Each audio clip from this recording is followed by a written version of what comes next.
আমারে দলটা নেতাতে ভরা, আমারে দলটা নেতে ভরা, কেউ দুর্নীতি করে না, সে বাগানে ভ্রমর আসে না সেখানে। যে বাগানে ভ্রমর আসে না সে বাগানে ফুলও ফোটে না, আমারে দলটা নেতাতে ভরা, কেউ দুর্নীতি করে না।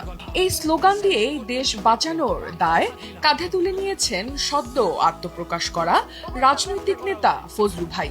একের পর এক ব্যবসায় ক্ষতির মুখ দেখে অবশেষে তিনি বুঝেছেন সবচেয়ে লাভজনক ব্যবসা এখন রাজনীতি।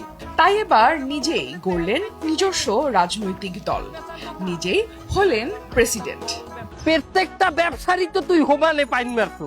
ভিডিওর শুরুতেই দেখা যায় সাদা পাঞ্জাবি আর নীলকোটে সজ্জিত হয়ে শহরের রাজপথে নেতার ভঙ্গিতে হেঁটে আসছেন ফজলু ভাই ও তার অনুসারীরা। স্লোগানে স্লোগানে তারা জানিয়ে দিচ্ছেন শহরে এখন নতুন নেতার আগমন হয়েছে। এরপর একে একে উঠে আসে নানা নাটকীয় ঘটনা। নতুন দলের জন্ম, প্রতীক খোঁজা, প্রেসিডেন্ট হওয়ার লড়াই আর রাজনৈতিক উচ্চাভিলাষের কার্টুন সুলভ উপস্থাপনা। একটা নতুন রাজনৈতিক দলে যোগদান করছি। এই রম্যধর্মী ভিডিওটি তৈরি করেছেন ফ্যামিলি এন্টারটেইনমেন্ট বিডির দুই তরুণ কন্টেন্ট ক্রিয়েটর রাকিব হাসান ও খায়রুল ইসলাম জিসান।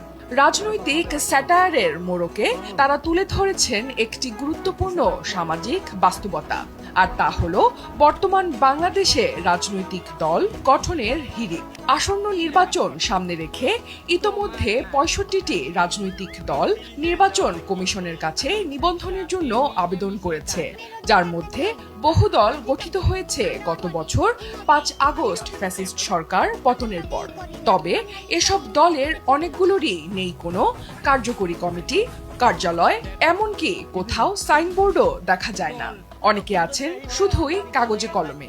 বিশ্লেষকদের মতে গণতন্ত্রের নামে এইসব নতুন দল অনেক সময়ই ক্ষমতা ও স্বার্থচর্চার বাহন হয়ে ওঠে। রেডি অনেক কর্মী হয়েছে, আমরা নানা জায়গায় আমরা পদ পজিশন দেব, তার ওই মামু আমার একটা পদ দেবে। নৈতিক বাস্তবতাকে ব্যঙ্গ ও হাস্যরসের মোড়কে তুলে ধরেছেন রাকিব জিসান জুটি।